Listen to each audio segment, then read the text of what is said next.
डर एक एहसास में आपका स्वागत है। इस चैनल पर आपको सुनने को मिलती हैं डरावनी और सच्ची भूतिया कहानियाँ। तो अगर आपको ऐसी ही वीडियोस देखना पसंद है तो हमारे इस चैनल को सब्सक्राइब करना ना भूलें। तो अब बढ़ते हैं आज की कहानी की ओर।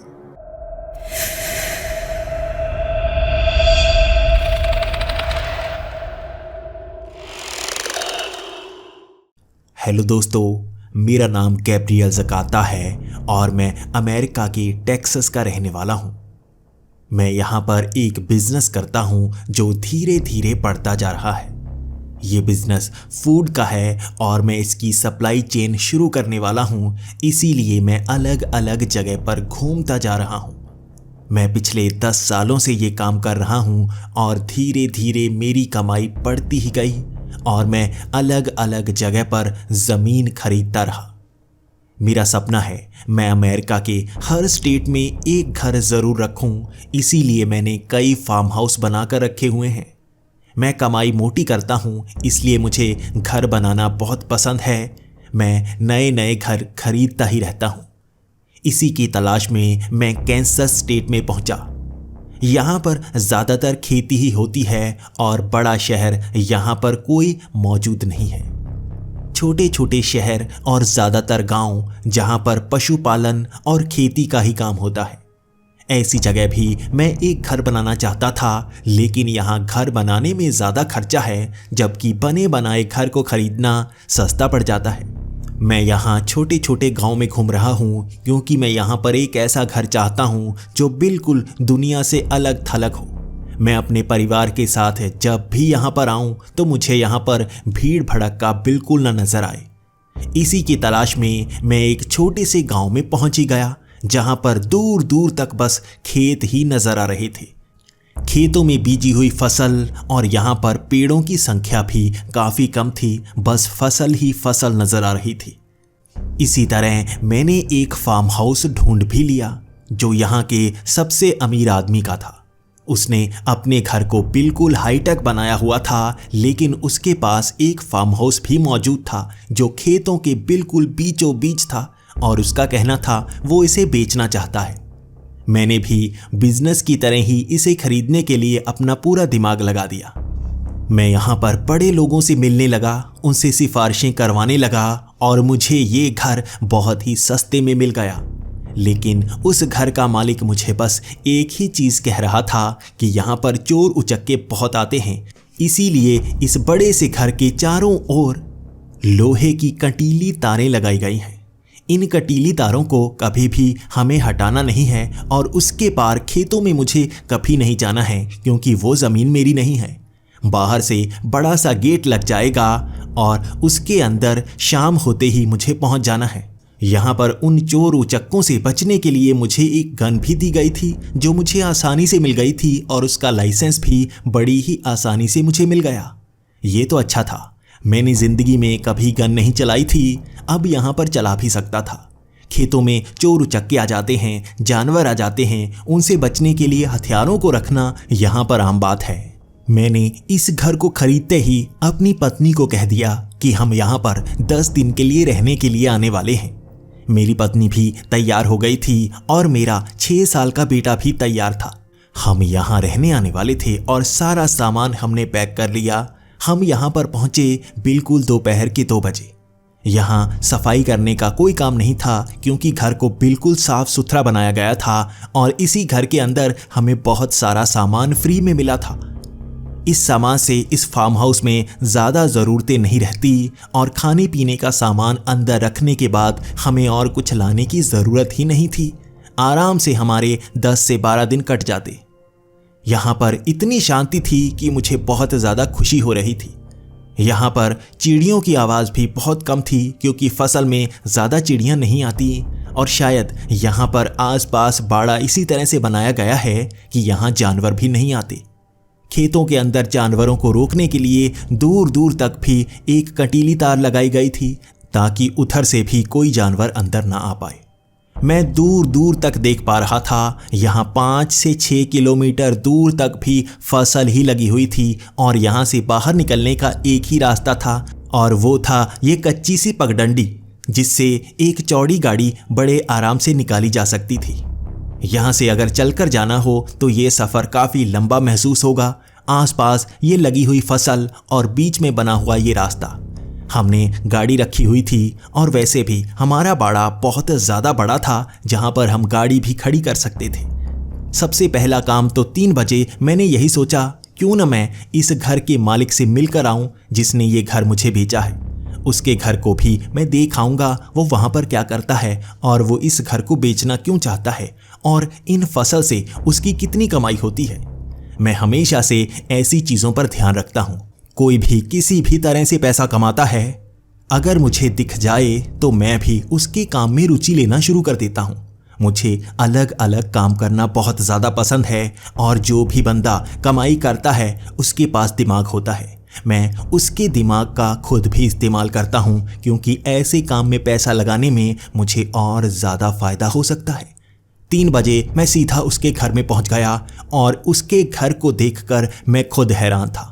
बिल्कुल हाईटेक घर और आसपास बहुत ज़्यादा कंटीली तारें लगाई गई थीं, जैसे इसे चारों तरफ से बंद किया गया था।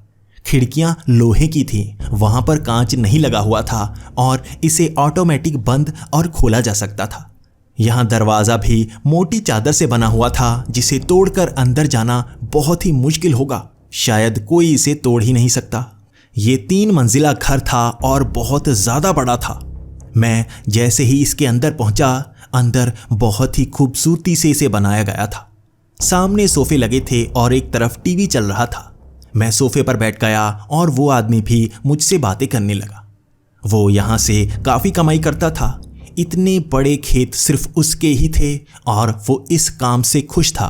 मैंने उससे सबसे पहला सवाल यही पूछा कि आपने इतना सिक्योर घर क्यों बनाया है? उन्हें किस बात का डर है? तो उस आदमी ने बताया कि ज़्यादा पैसा होना भी काफ़ी खतरनाक होता है। काफ़ी दुश्मन बन जाते हैं, इसीलिए आपको बचकर रहना पड़ता है। इस घर को भी इतना सिक्योर बनाया गया है कि कल को अगर ज़ॉम्बीज़ भी यहाँ पर आ जाएं तो उनका कुछ नहीं बिगाड़ सकते। उसकी ये बात सुनकर मेरी हंसी निकल गई थी।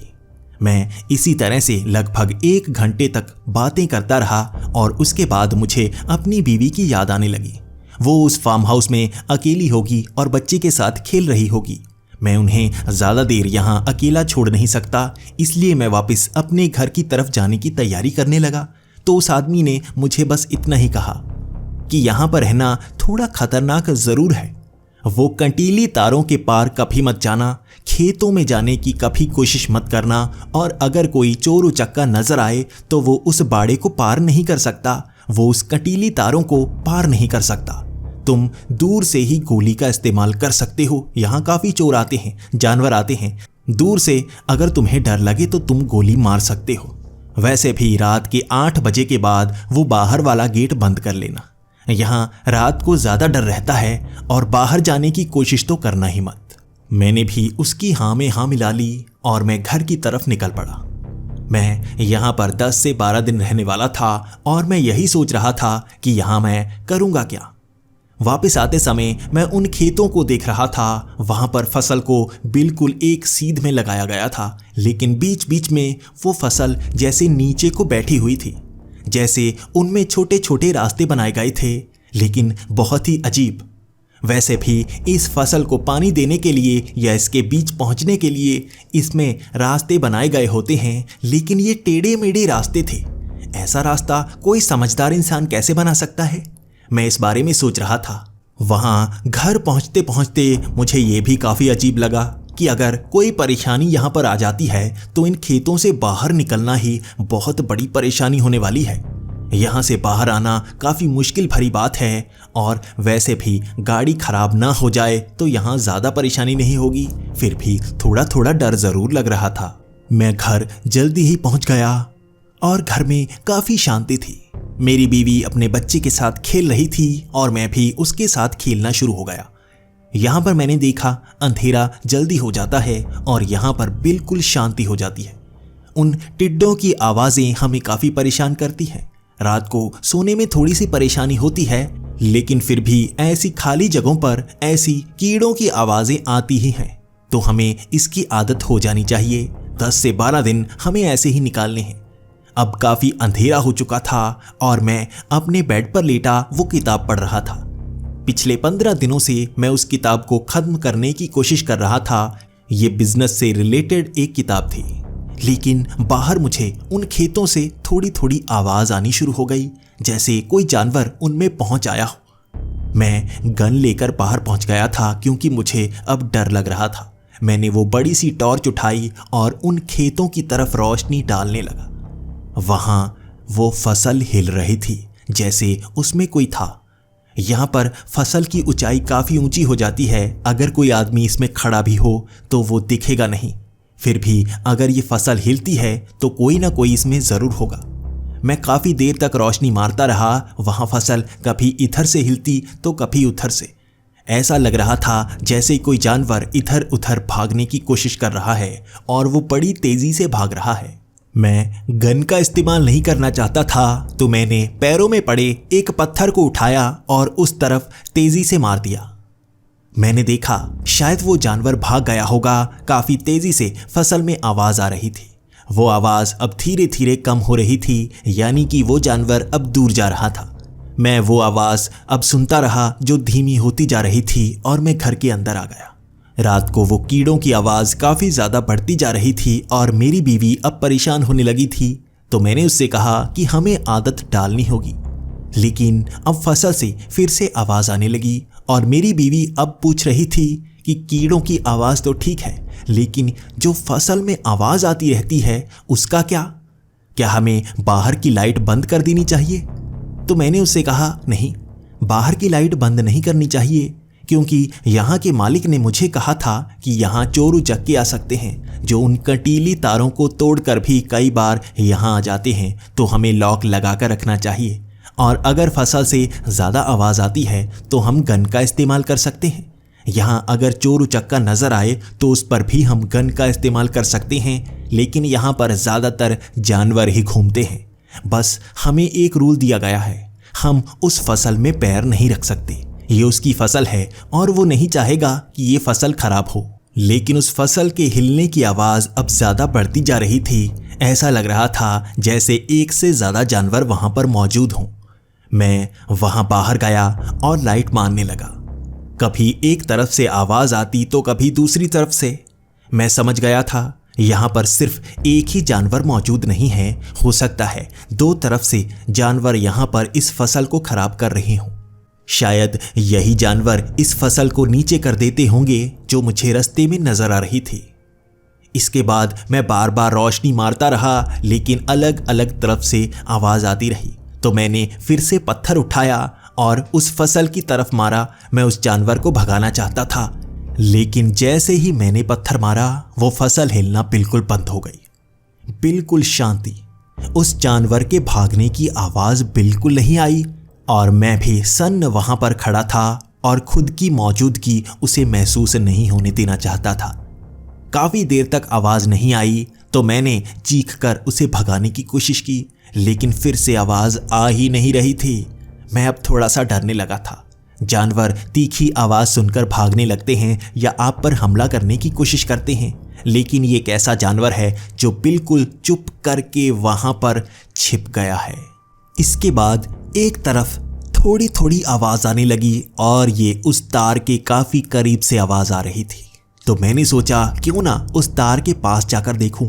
पास से रोशनी डालूंगा तो जरूर ही मुझे वो जानवर नजर आएगा। मैं चलकर उस तार के पास चला गया। यहाँ पर काफी बड़ी कटीली तार लगाई गई थी जो काफी ऊपर तक थी। कोई भी जानवर उसे फांदकर अंदर नहीं आ सकता था। यहाँ पूरी सिक्योरिटी बनाई गई थी। बाहर से गेट को बंद किया गया था तो कोई जानवर अंदर आने का सवाल पैदा ही नहीं होता। इसीलिए मैं उस कटीली तार के इतनी करीब तक पहुंच आया था। मैंने गन का पॉइंट उधर किया हुआ था क्योंकि मैंने कभी ऐसे जानवरों का सामना नहीं किया। हो सकता है वो मुझे नुकसान पहुंचा पाएं या तार के अंदर से ही वो मुझे पंजे से नुकसान पहुंचा पाएं। इसीलिए मैं थोड़ा सा दूर खड़ा था। लेकिन जैसे ही मैंने फसल में रोशनी डाली मुझे चमकती हुई आंखें नजर आईं। ये किस जानवर की थी मैं समझ नहीं पा रहा था। काफी बड़ी बड़ी काले रंग की आंखें थी।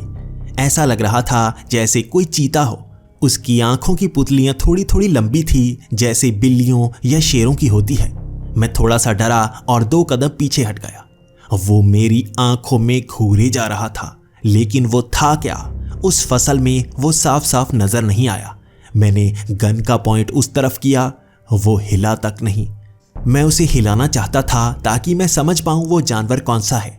मेरे पैर के पास एक पत्थर पड़ा था, मैंने उस पत्थर को उठाया। मैंने उस जानवर पर दे मारा, लेकिन उसे चोट लगी, वो हिला तक नहीं।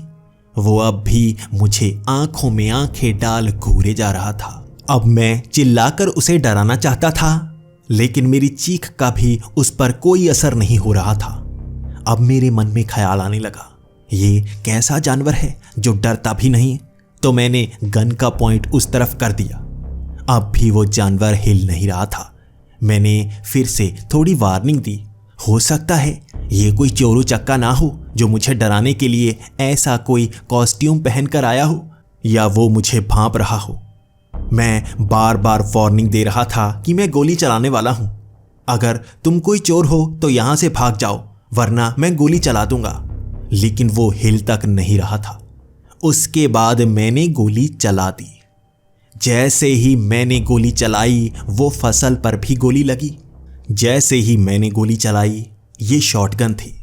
इसकी गोलियां फैलती हैं, और वो गोलियों के फैलाव के कारण वो फसल भी फैल चुकी थी। मुझे वो साफ साफ नजर आया, ये कोई जानवर नहीं बल्कि इंसान था।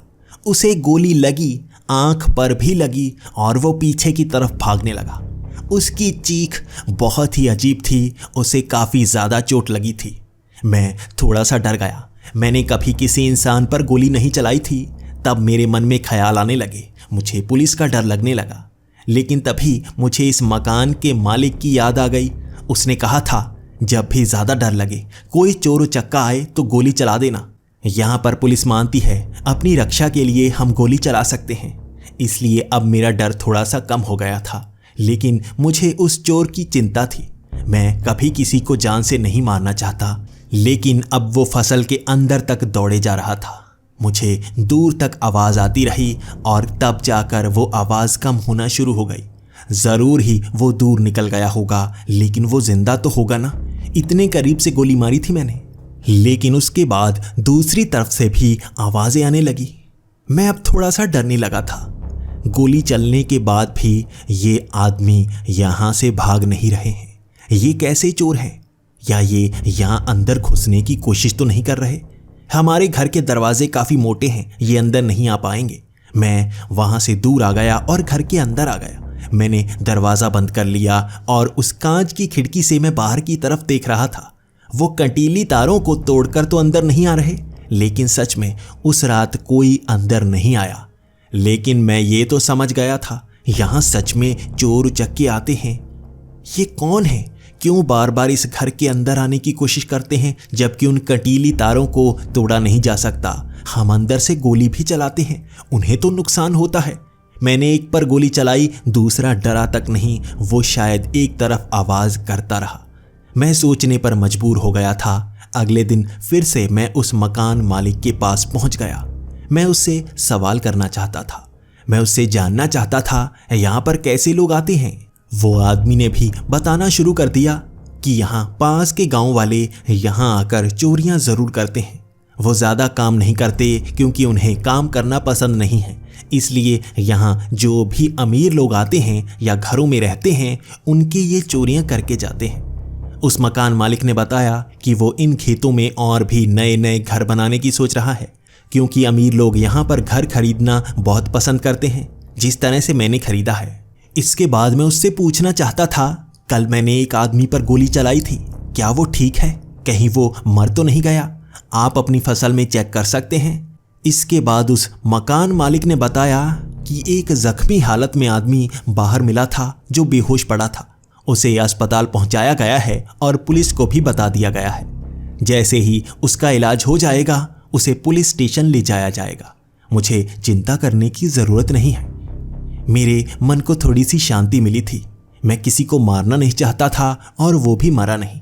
लेकिन मैं बार बार उस मकान मालिक को कह रहा था, यहाँ पर चोरों के आने की संख्या कम की जा सकती है। कल मैंने एक पर गोली चलाई थी, उसके बाद भी दूसरा वहां आसपास आवाज करता रहा। क्यों, वो डरते नहीं? उस मकान मालिक ने कहा, सच में ये निडर से हैं, ये डरते नहीं। एक गोली खाता है, दूसरा फिर भी वहां से भागता नहीं। मैं उस कंटीली तारों के अंदर बिल्कुल सेफ हूं, मैं बाहर भी घूम सकता हूं, लेकिन गलती से भी उस गेट को रात को खोलना मत, ना ही उस फसल में पैर रखना, चाहे जो मर्जी हो जाए। फसल में कभी मत जाना। मैं फिर से अपने घर की तरफ जाने की सोच रहा था तो उस आदमी ने मुझे रोक लिया। उसने कहा कि ये कुछ गोलियां हैं, इन्हें भी मैं लेते जाऊं। शायद वहां पर चोरों की संख्या बढ़ सकती है तो मुझे ज्यादा गोलियों की जरूरत पड़ सकती है।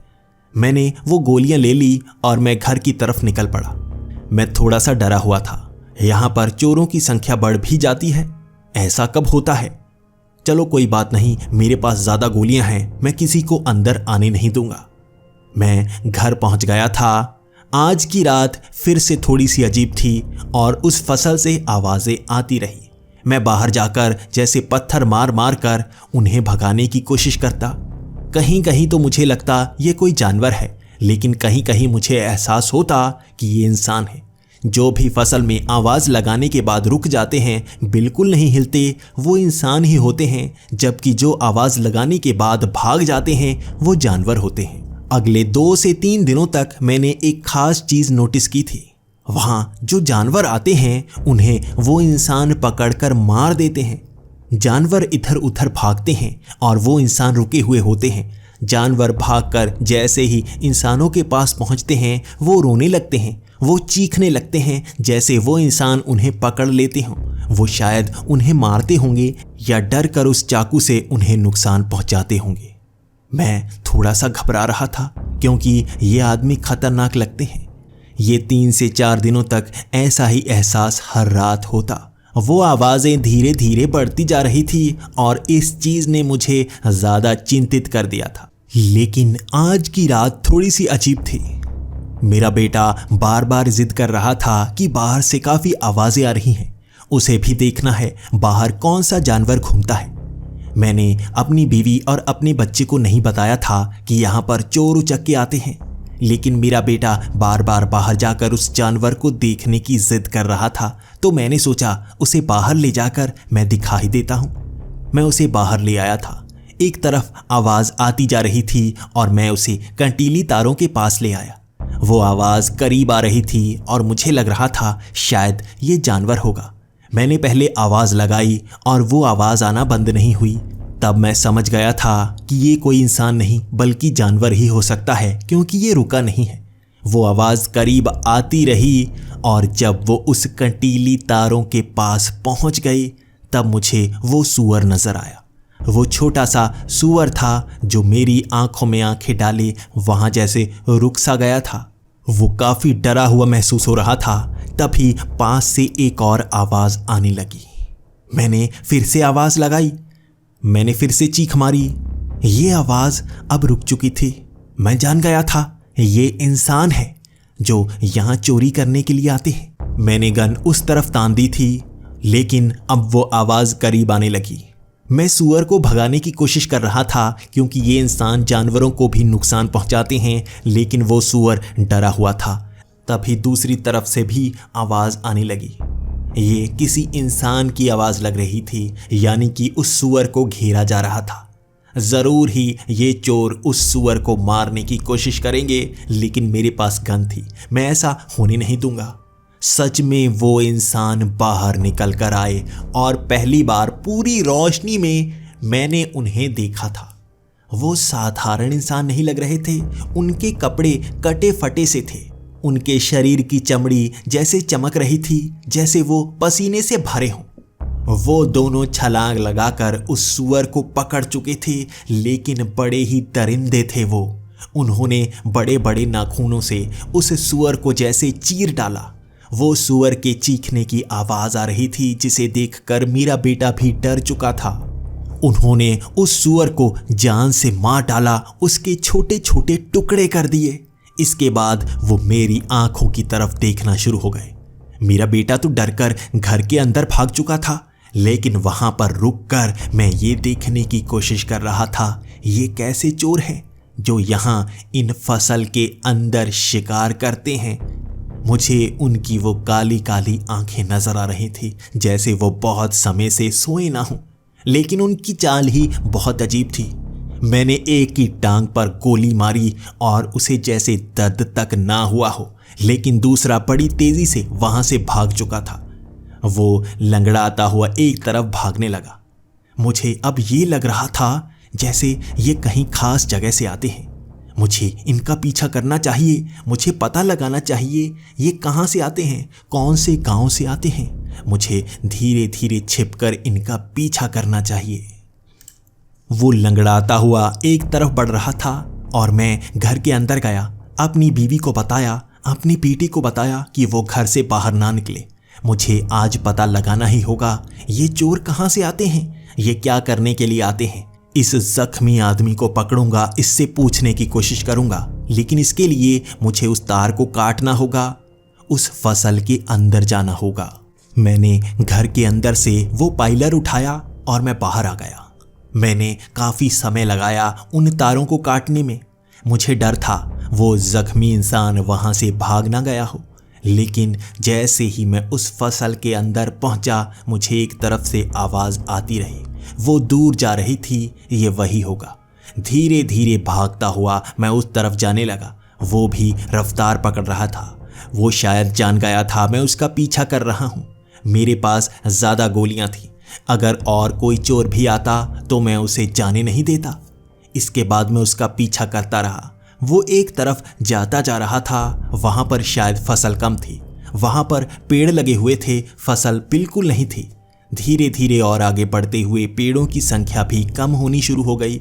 ये मैदानी इलाका था, ये इस तरफ बढ़ते जा रहे थे। तभी मुझे नजर आया आगे एक कब्रिस्तान। मैं एक तरफ छिप गया था।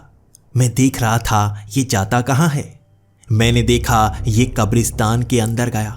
मैं एक तरफ छिपा उसे देखे जा रहा था, लेकिन कब्रिस्तान के पास पहुंचकर जैसे ये जमीन पर गिर गया। अचानक ही शायद वो बेहोश हो गया हो। मैं भागता हुआ गया, कब्रिस्तान के अंदर देखने लगा तो वहां हड्डियों का ढेर लगा हुआ था। वहां पर बहुत सारी जानवरों की हड्डियां थी, तो बहुत सारी इंसानी हड्डियां। वहां पर 5-10 खोपड़ियां तो मेरे पैर के करीब पड़ी थी। इसे देखकर मैं काफी ज्यादा डर गया। अब वो आदमी थोड़ा सा कराह रहा था, शायद उसे काफी दर्द हो रहा था, तो मैंने उसे पकड़ा, घसीटकर उस कब्रिस्तान के बाहर ले आया और मैंने उसे सीधा किया। मैं उसकी छाती पर बैठ गया ताकि वो हिल ना पाए। मैंने गन पॉइंट उसके सर की तरफ किया हुआ था। मैं उससे सवाल कर रहा था, तुम क्या चाहते हो? क्यों यहाँ पर चोरी करने के लिए आते रहती हो? तुम्हारे एक आदमी को पुलिस में पकड़ा दिया गया है, तुम्हें भी पुलिस को दे दिया जाएगा।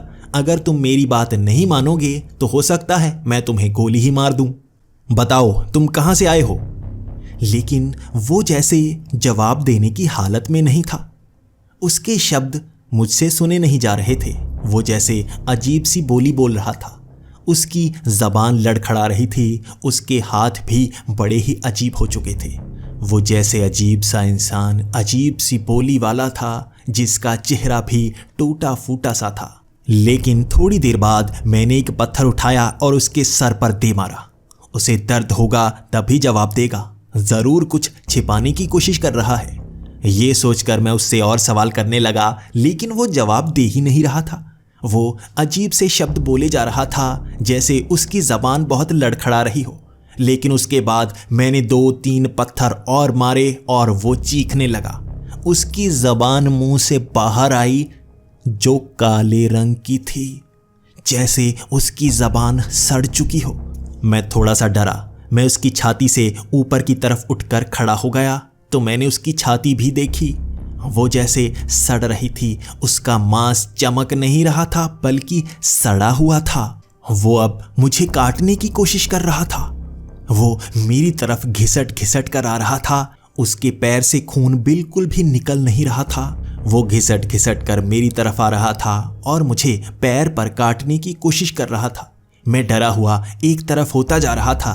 मैं उससे बचना चाहता था तो मैंने गोली चला दी। मेरी गोली सीधा उसके सर में लगी। और उसका सर वहां पर फट चुका था। लेकिन सबसे डरावनी चीज, उसका सर फट चुका था, फिर भी उसका धड़ घिसट घिसट कर मेरे पास आ रहा था। मेरी हालत ऐसी हो गई थी जैसे मैंने भूत देख लिया हो। मैं पीछे की तरफ भागने लगा, तभी मैंने देखा वहां पर वैसे ही इंसान मेरी तरफ आ रहे थे, वो जैसे जिंदा हो ही ना। मैंने एक दो पर गोलियां भी चलाई, उन्हें जैसे दर्द होता ही नहीं, उनकी चीख निकलती ही नहीं। मैं वापस घर की तरफ भागने लगा। मैं जैसे ही उस फसल में पहुंचा, मेरी रफ्तार तेज हो रही थी। मैं जल्दी से जल्दी घर पहुंचना चाहता था। मैं दरवाज़ा बंद करना चाहता था। मैं जान गया था ये इंसान नहीं है, ये ज़रूर कोई ना कोई शैतान के हिस्से हैं, या ये भूत प्रेत हैं। क्या है ये? इन्हें दर्द नहीं होता? वो मेरा पीछा कर रहे थे। मैं उन पर गोलियां बरसाता जा रहा था और एक जगह मेरा पैर कहीं पर फंस गया और मैं गिर गया। मैंने पीछे मुड़कर देखा, मेरा पैर एक हाथ में फंसा था।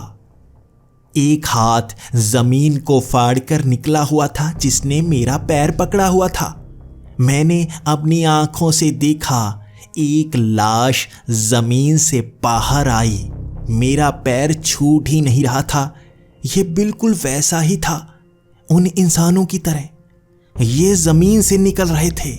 वहां आसपास भी मैंने कई लोग देखे, वो जमीन फाड़ फाड़ कर बाहर निकल रहे थे। ये क्या थे? ये जिंदा इंसान नहीं, ये जमीन से निकलने वाले शैतान थे। वो भाग तो नहीं पा रहे थे, फिर भी मेरा पीछा कर रहे थे। उनकी पकड़ बहुत ही मजबूत, जो भी मुझे पैर से पकड़ता मैं गोली चला देता। मैंने कई गोलियां चलाई थी, लेकिन उन्हें दर्द होता ही नहीं। भले ही उनके सर पर गोली चला दो, उनका शरीर फिर भी मेरा पीछा कर रहा था। वहां भीड़ लगती जा रही थी, मेरे कदम जैसे लड़खड़ा रहे थे। मुझे रास्ते में बहुत सारे वैसे शैतान मिले जो जमीन से निकल रहे थे। यहाँ फसल से ज्यादा ये शैतान भर चुके थे। मैं गोलियां चलाता चलाता अपने घर की तरफ भाग रहा था। सफर काफी लंबा लग रहा था। मुझे समझ नहीं आ रही थी मैं क्या करूं। मैं भागता रहा, गोलियां चलाता रहा। गोलियां भी कम पड़ना शुरू हो गई थी, उन्हें तो असर होता ही नहीं। वो मेरा पीछा करते करते जैसे संख्या बढ़ाते जा रहे थे। मैंने इस फसल में पैर के रखा, इनकी संख्या जैसे बहुत ज्यादा बढ़ गई। ये इस फसल से निकलते हैं, मुझे आज पता लगा, और उनकी भीड़ मेरा पीछा करती रही। किसी तरह मैं उन कटीली तारों के पास पहुंचा। मैं उसी जगह से अंदर घुसा जहां से मैंने उन तारों को काटा था। लेकिन मैं इस चीज से ज्यादा डर रहा था, वो भी जानते हैं, अंदर आने का रास्ता। इससे पहले कोई अंदर आने का रास्ता था ही नहीं। मैं भागता हुआ उस दरवाजे तक पहुंचा। मैं दरवाजा खटखटा रहा था, चीखें मार रहा था, जल्दी खोलो इसे। वो अब अंदर आने लगे थे। वो सैकड़ों की संख्या में थे और उस घर को चारों तरफ घेरे हुए थे। आधे तो उन कंटीली तारों को जैसे एक तरफ से पार करने की कोशिश कर रहे थे। वो कंटीली तारें उनके कपड़ों में फंस रही थी, उनके मांस में फंस रही थी, लेकिन फिर भी वो उन्हें खींचकर आगे बढ़ रहे थे। उनके चेहरे पर भी वो कांटे चुभ रहे थे, लेकिन उन्हें दर्द हो ही नहीं रहा था। मेरी बीवी ने दरवाजा खोला, मैं घर के अंदर आ गया। दरवाजा पूरी तरह से बंद कर लिया और उनकी संख्या आसपास बढ़ती जा रही थी। वो दीवारों पर हाथ मार रहे थे। लकड़ी का वो घर कितनी देर तक ठहर पाता? वो आवाजें पड़ने लगी थी, दीवारों से खटखट की आवाज, दरवाजे से खटखट की आवाज। मैं इस चीज से डर रहा था, कहीं वो छत पर चढ़ गए तो उसकी खिड़की कांच की है, उससे बाहर नजर आता है और कोई भी कांच को तोड़कर अंदर आ सकता है। मेरे दिमाग में कोई ख्याल नहीं आ रहा था, मैं क्या करूं? यहाँ पर तो फोन की रेंज तक नहीं आती, सिर्फ एक लैंडलाइन है जो नीचे पड़ा है। मेरे दिमाग में जैसे ही आया, मैं भागता हुआ उस लैंडलाइन की तरफ गया। मैंने उठाया, मैंने फोन लगाने की कोशिश की। मैं पुलिस को फोन लगा रहा था, लेकिन मेरा फोन लगा उस घर के मालिक को। उसने फोन उठाया और मुझसे पूछा, क्या हुआ, क्या परेशानी है? मैंने उससे कहा, यहाँ जिंदा लाशें इस घर के आसपास पहुंच आई हैं। तो उसने कहा, ऐसा हो नहीं सकता, उन कंटीली तारों को वो पार नहीं कर सकती और इतनी ज्यादा संख्या में वो यहां आते ही नहीं। मैंने उससे कहा, नहीं, सच में उनकी संख्या बहुत ज्यादा है, वो मेरा पीछा कर रहे थे। इसके काफी समय बाद तक वो जैसे चुप रहा और उसने कहा, तुमने उन कंटीली तारों को पार किया? तुमने फसल में पैर रखा? मैंने डरती हुई आवाज में कहा, हाँ, मैं एक चोर का पीछा कर रहा था। मैंने सोचा पता करूं वो कहां पर जाता है। मैं गन लेकर गया था, लेकिन मुझे तो बाद में पता चला वो कोई चोर नहीं है। वो इसी फसल से निकलते हैं, वो जमीन से निकलते हैं। ये मुर्दे हैं, ये शैतान हैं जो हमें मारने की कोशिश करते हैं। इसके बाद काफी देर तक वो फिर से चुप रहा। उसने कहा, अच्छा, तो तुम्हें पता लग गया है ये कहां से आते हैं? अब तो तुम्हें यहां से बचना बहुत मुश्किल होगा। तुम्हारे पास एक ही रास्ता है, यहां एक बेसमेंट बनी हुई है, उससे तुम बाहर निकल सकते हो। सिर्फ एक ही रास्ता है, तुम इसी से बच पाओगे। लेकिन ध्यान रखना, बेसमेंट से जाना भी काफी खतरनाक होता है। इसके बाद मैं उससे कह रहा था, नहीं, वहां से निकलना मुश्किल हो सकता है, हमें बचाना होगा, आपको यहां आना होगा, पुलिस को कॉल करो। मैं पुलिस को फोन लगा रहा था, आपको कैसे लग गया? उसने कहा कि यहां कोई भी कॉल करो मुझे ही लगेगी, यहां तुम्हारा फोन आगे तक नहीं जाएगा। मैं अब गुस्से में आ चुका था। मैंने उससे कहा, नहीं, मुझे बाहर जाना है, मुझे बाहर निकलने का रास्ता बताओ, या मुझे पुलिस का फोन चाहिए। मैं चाहता हूं पुलिस यहां आए, हमें इन मुर्दों से बचाना होगा आपको। हम क्या करें, आपने पहले बताया ही नहीं। इसके बाद उसने कहा, तुम्हारे बचने का एक ही रास्ता है, बेसमेंट से बाहर निकलो, और कोई रास्ता नहीं है। अगर तुम इंतजार करते रहे तो वो घर के अंदर आ जाएंगे। उन्हें छत पर चढ़ना आता है, उस कांच को तोड़ना भी आता है। जल्दी करो। उसकी ये बात सुनते ही मेरे कान खड़े हो गए। ऊपर की मंजिल से आवाज आ रही थी और ये चलने की आवाज थी। इस चीज ने मुझे डरा दिया। इसके बाद मैंने वो फोन छोड़ा, गन उठाई और हम बेसमेंट की तरफ भागने लगे।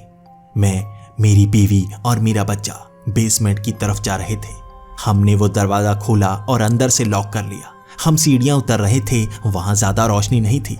टॉर्च की रोशनी जहां तक जाती वहीं तक नजर आ रहा था। हम जैसे ही बेसमेंट में पहुंचे, हम रास्ता ढूंढ रहे थे बाहर निकलने का, लेकिन सामने एक दरवाजा था जिसे खोलने के बाद हमें सामने एक सुरंग नजर आई जिसमें छोटे छोटे बल्ब लगे हुए थे। मेरे दिमाग में ख्याल आया, यहां से बाहर निकलने का रास्ता पहले से बनाया गया है, जरूर यहां पर ऐसा पहले भी हो चुका है, हमें यहां से निकलना होगा। लेकिन उसने कहा था यहां से बाहर निकलना भी बेहद खतरनाक होता है। इसका मतलब क्या था? हम वहां से भाग रहे थे, लेकिन ये सुरंग खत्म होने का नाम ही नहीं ले रही थी। जरूर ही इस पूरे खेतों से बाहर निकलती होगी ये सुरंग। हम आगे की तरफ भागते रहे। हम पीछे देख रहे थे, कहीं वो मुर्दे हमारा पीछा तो नहीं कर रहे। वो पीछे नजर नहीं आए, लेकिन तभी मेरी बीवी वहां सुरंग में जा गिरी। मैं देख रहा था वो गिरी कैसे, क्या उसका पैर फंसा? हमारी नजर नीचे पड़ी तो जमीन से एक हाथ निकला हुआ था। वो हाथ निकला और उसके बाद वो जमीन से सर निकला। यहां से भी मुर्दा निकलना शुरू हो रहे थे। हमने भागने की रफ्तार तेज कर ली। मैंने अपने बेटे को उठा लिया। हम तेजी से वहां से निकलने लगे। ये सुरंग जितनी लंबी होती जा रही थी, हम जहां जहां पैर रखते जा रहे थे, मुर्दे वहां से निकलते जा रहे थे। अब मैंने पीछे टॉर्च मारी तो पीछे भी मुर्दों का भंडार लगा हुआ था। वो हमारा पीछा कर रहे थे। हमारे बचने का सिर्फ एक ही रास्ता था, वो था इस सुरंग से बाहर निकलना। हमारे लिए अच्छी चीज सिर्फ एक ही थी, ये ज्यादा तेज भाग नहीं पाते, धीरे धीरे घिसट कर पीछा करते हैं, लेकिन जमीन से वो ऐसे निकल रहे थे जैसे फसल निकल रही हो। फसल निकलने में भी 6 से 8 महीने का समय लगता है, ये तो कुछ क्षणों में ही जैसे जिंदा होकर निकल रहे थे। लगभग 20 से 25 मिनट तक हम भागते रहे। हमें सांस चढ़ चुकी थी और वो हमारा पीछा कर रहे थे। मैं गोलियां बरसाता रहा, उन्हें मारने की कोशिश करता रहा। उनका शरीर फट जाता, जैसे उनके हाथ फिर भी घिसटते रहते। उनका सर फट जाता, उनका शरीर हमारा पीछा करता। मैं शरीर पर गोलियां मारता और जैसे सर आंखें बार बार हिला हिला कर देखता रहता। ये कैसे शैतान थे जो मर ही नहीं रहे थे। आखिरकार हमें वो सुरंग का दरवाजा नजर आया, यहां से बाहर निकलने का एक रास्ता। क्या ये दरवाजा खुला होगा? हम भागते हुए उस दरवाजे के पास पहुंचे। हमने जैसे ही उस दरवाजे को खोला, हमने देखा ये एक और बेसमेंट। हम उस बेसमेंट में गए। ये भी वैसी ही बेसमेंट लग रही थी जैसी हमारे उस घर के नीचे थी।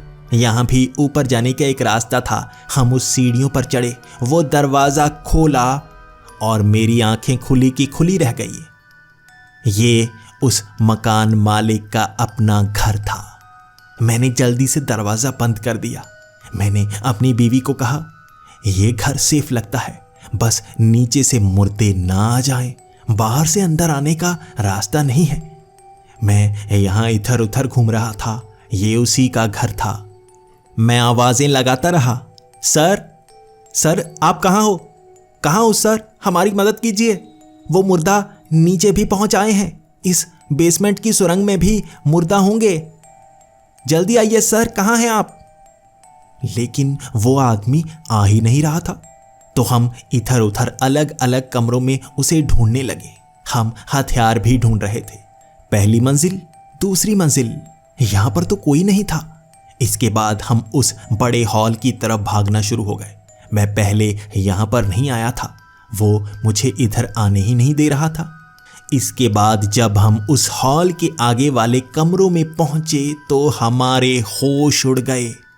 यहां पानी के बड़े बड़े ड्रम बनाए गए थे जो कांच के बने हुए थे। उनमें मुर्दे रखे हुए थे। लाशें पानी में तैर रही थी, लेकिन एक लाश हिली तो हमें एहसास हुआ ये शैतान यहां पर पानी में रखे गए हैं। मेरे मन में अजीब अजीब ख्याल आ रहे थे। क्या ये कोई एक्सपेरिमेंट कर रहे हैं? क्या ये मुर्दों को जिंदा कर रहे हैं? यहां पर चल क्या रहा है? वहां पर सीढ़ियां भी थी और उसकी बेसमेंट भी थी। वहां पर हजारों की संख्या में उन मुर्दों को रखा गया था, या मैं कहूं जिंदा मुर्दे। हम वहां से बाहर निकलने की कोशिश कर रहे थे, लेकिन कोई रास्ता दिख ही नहीं रहा था। बाहर जाने वाला वो दरवाजा पूरी तरह से बंद था और मैं जानता था लोहे के उस दरवाजे को तोड़ा नहीं जा सकता, उससे बाहर नहीं जाया जा सकता। हमें उस आदमी को ढूंढना होगा, वही हमें रास्ता दिखा सकता है। जैसे ही हम ऊपर वाले एक कमरे में पहुंचे, हमें वो आदमी नजर आया। हम भागते हुए उसके पास पहुंचे। हमने उससे पूछने की कोशिश की, यहां पर क्या चल रहा है। इसके बाद वो जैसे नम आंखों से हमें बता रहा था कि यहां पर एक सरकारी प्रोजेक्ट चल रहा था 10 साल पहले। वो इंसानों को दोबारा जिंदा करना चाहते थे। वो एक ऐसी फौज बनाना चाहते थे जिनके मरने पर भी किसी को गम नहीं होता। वो ऐसे मुर्दा बनाना चाहते थे जो ऑर्डर सुने, जो हत्या करें, जो मिशंस पूरा करें और वो खत्म भी हो जाएं, किसी को कोई गम ना हो। लेकिन यहां पर एक प्रॉब्लम हो गई। ये शैतान किसी की बात नहीं मानते और ये धीरे धीरे बढ़ते जाते हैं। ये मरते नहीं। चाहे इनके शरीर के कोई भी अंग को नुकसान पहुंचा दो, चाहे इनके अंगों को नष्ट कर दो, ये दोबारा रिकवर हो जाते हैं। ये मिट्टी में दफन हो जाते हैं, बहुत नीचे चले जाते हैं। जब वो ठीक हो जाते हैं दोबारा बाहर आ जाते हैं। लेकिन जैसे ही ये जिंदा इंसान के खून को सूंघते हैं, ये एक्टिव हो जाते हैं और उसे मारने की कोशिश करते हैं। ये बिल्कुल ज़ॉम्बीज़ की तरह हैं, या कहें उनसे भी ज़्यादा खतरनाक। ये बीमारी की तरह हैं। ये जिन्हें काटते हैं, जिन्हें मारते हैं, वो मुर्दा बन जाते हैं और धीरे धीरे वो भी ऐसे ही जिंदा मुर्दा बन जाते हैं। यहाँ इन फील्ड्स को पूरी तरह से बंद रखा गया है। इनसे कोई भी बाहर नहीं आ सकता, कोई भी यहाँ से बाहर निकल ही नहीं सकता। उन कंटीली तारों को पार करना इनके लिए बहुत मुश्किल है। इसीलिए जैसे ही धूप आती है, ये ज़मीन में फिर से दफन हो जाते हैं। बस तुमने एक गलती कर दी, तुम वहां अंदर क्यों चले गए? तुम्हारा खून इन्होंने सूंघ लिया और ये तुम्हारा पीछा करने लगे। सब जमीन से निकलने लगे, जितने भी दफन थे सब। यहां पर मिलिट्री के लोगों की लाशें दफन हैं, वो भी निकलना शुरू हो गए। लेकिन अच्छा है वो फील्ड के अंदर ही होते हैं। लेकिन तुम कैसे कटीली तारों को पार करके उस फील्ड के अंदर पहुंचे थे और वापस घर में कैसे पहुंच गए? तो मैंने उससे कहा, मैंने पाइलर से उन तारों को काटकर एक रास्ता बनाया जिससे मैं उस फसल के अंदर चला गया। मेरी इस बात को सुनकर जैसे उसके होश उड़ चुके थे। उसने कहा, तुमने एक रास्ता बना दिया? अब वो वहां घर के अंदर तक पहुंच आए होंगे, वो वहां जमीन में दफन हो गए होंगे। वो जरूर ही सुरंग के अंदर आने की कोशिश भी कर सकते हैं। क्या तुम्हारे साथ ऐसा तो नहीं हुआ? वो सुरंग में तो नहीं पहुंचे? मैं थोड़ा सा डरा हुआ था। मैं जानता था अगर मैं उसे पूरा सच बता दूंगा तो वो मुझे नुकसान पहुंचा सकता है या वो मुझ पर गुस्सा हो सकता है। मैंने उससे कहा, नहीं, वो सुरंग तक नहीं पहुंचे। हमने दरवाजे को बंद कर दिया, वो तो घर के बाहर थे, घर के अंदर नहीं पहुंच पा रहे थे। इसके बाद हम भाग आए, हम यहां पर पहुंच आए।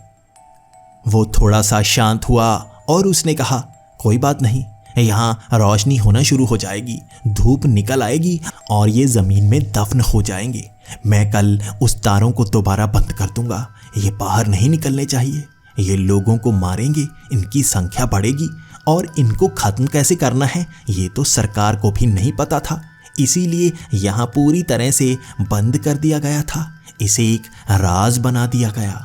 हम उस सीक्रेट कमरे में पूरी रात बैठे रहे, उससे बातें करते रहे। वो मुझे इन शैतानों के बारे में पूरी जानकारी देता रहा। सच में बाहर से आवाजें आ रही थी। वो ये कह रहा था कि बाहर उन फसल के अंदर से शायद वो चीख रहे होंगे, लेकिन मैं जानता था वो बेसमेंट से चीख रहे हैं। इसे ये बताना नहीं चाहिए, हमें बस यहां से बाहर निकलना है। अगला दिन भी आया, धूप निकली और वो आवाजें आना बंद हो गई। जरूर वो जमीन के अंदर दफन हो गए होंगे। अगले दिन जब हम बाहर आए तो ऐसा सन्नाटा था जैसे बाहर कुछ हुआ ही ना हो। इसके बाद वहां जाकर उस सामान को उठाने तक की तकलीफ हमने नहीं की, क्योंकि हम बहुत ज़्यादा डरे हुए थे।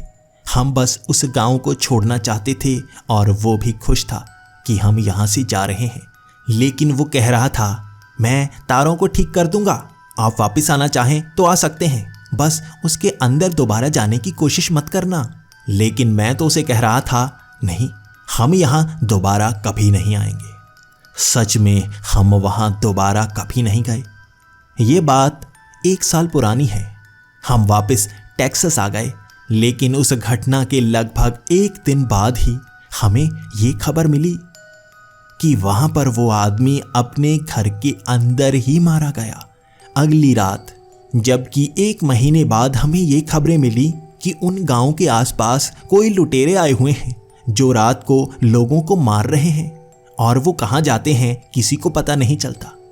लगभग 6 महीने बाद उस स्टेट के अंदर कई लोगों के मरने की बातें बाहर आने लगीं और अब 1 साल हो चुका है। माना जाता है उन इलाकों में एक ऐसी बीमारी फैली है जो लोगों को खत्म कर रही है। लोगों की भीड़ अस्पताल में पड़ती जा रही है, लेकिन रात को क्या होता है किसी को समझ नहीं आता। कोई जिंदा नहीं बचता बताने के लिए, लेकिन हम जानते हैं एक ऐसी बीमारी, एक ऐसा एक्सपेरिमेंट जो शायद दुनिया को ले डूबे। वो आ रहे हैं, वो हर जगह आएंगे, वो धीरे धीरे जमीन में दफन होते हुए आगे बढ़ते जाएंगे। इंतजार करिए, वो आ रहे हैं।